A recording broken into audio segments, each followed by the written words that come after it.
Hey everyone, Technomentor here with a video for you guys. In today's video, I'm going to show you how to turn on or off the always on display on your iPhone Air. So let's get started. So first thing you're going to do is go into your setting. From your setting, you're going to scroll down to display and brightness. And from display and brightness, you're going to scroll down a little bit further to always on display. And we're going to tap on that. And right now, as you can see here, always on display is turned off. If I want to turn it on or enable it, I can simply turn that on. And then there's a couple other things you can add in terms of turning it on. If you want that, you can have that. If you don't, you don't have to touch any of that.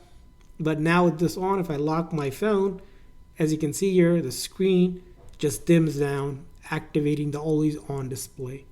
And of course, if you ever wanted to turn it off, you can simply come here, turn that switch off, and that will turn it off. So that's how you turn on and off the always on display on your iPhone Air. I hope this video was helpful. If so, please consider hitting that like and subscribe button for more tips and tricks. We'll see you guys next time.